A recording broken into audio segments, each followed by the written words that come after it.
Dry fruits laddu కట్టడానికి పల్లీలు వేయించి పక్కకు ఉంచుకుందాం. మనము పల్లీలు అయితే వేయించుతున్నాను చూడండి. నువ్వులు కూడా వేయించుతాము. నువ్వులు కూడా చిటపటలాడేదాకా వేయించుకొని ఉంచుకుందాం. బాదం, కాజు, కిస్మిస్, ఖర్జూర పండు తీసుకున్నాను. ఖర్జూర పండు అయితే ఇత్తులు తీసి ఉంచుకుంటాను చూడండి. వీటిని కొంచెం 2 వక్కలుగా ఇట్లా తుంచుకోవాలి. కట్ చేసి ఉంచుకుంటాను చూడండి. ఇవన్నీ మనం నేతిలో వేయించుకుందాము. మనం కొంచెం నెయ్యి వేసి వేయించుకొని ఉంచుకుందాం. అనుకున్నాను కదా, డ్రై ఫ్రూట్స్ అయితే వేయించుతున్నాను. ఇదిగోండి కిస్మిస్ వేయించుతున్నాను. తినే కదా తీసేద్దాం. బాదం కూడా వేయించుతున్నాను. దీన్ని మనం మంచిగా కాల్చుకొని పక్కకు తీసి ఉంచుకుందాము. నెయ్యి వేసాను. కాజు కూడా నేతిలో వేయించుకొని పక్కకు తీసి ఉంచుకుందాం. 2 కుడకలు తీసుకున్నాను. ఈ ఎండు కొబ్బరి కూడా మనం నెయ్యిలో వేయించి పక్కకు ఉంచుకుందాము.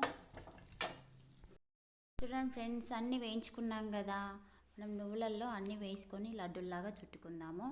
ఖర్జూర పండ్లు కూడా చూడండి కచ్చపచ్చగా దంచుకొని ఉంచుకున్నాను. ఫ్రెండ్స్, నువ్వులు వేసుకున్నాం కదా, నువ్వులతో పాటు కాజు కూడా వేస్తున్నాను. పల్లీలు వేస్తున్నాను. కిస్మిస్ వేస్తున్నాను. ఇది ఎండు కొబ్బరి వేయించుకున్నాను. కొబ్బరి తిన్నారు కదా, మనం నార్మల్గా ఇస్తే అందుకనే వేయించుకున్నాను. ఇదిగోండి బాదం కూడా వేసాను. అవన్నీ మనం మంచిగా కలుపుకుందాం. ఫ్రెండ్స్, అన్నీ వేసుకున్నాం కదా. చూడండి ఫ్రెండ్స్, డ్రై ఫ్రూట్స్ లడ్డూలు అయితే కంప్లీట్ అయినాయి. ఇలా అయినా కట్టుకోవచ్చు. మనం ఇలా తినబుద్ధి కాకపోతే మిక్సీ అయినా పట్టుకొని కట్టుకోవచ్చు. చూడండి, రోజు ఒకటి తిన్నా చాలా మంచిది. నడుము నొప్పి తగ్గుతుంది. బలము పిల్లలకు కూడా రోజు ఒకటి ఇవ్వండి, బాగుంటుంది. అన్ని రకాలు ఉన్నాయి కనుక ఏ బాధ ఉండదు. చూడండి ఫ్రెండ్స్, నేను చేసినట్టు కూడా మీరు ట్రై చేయండి.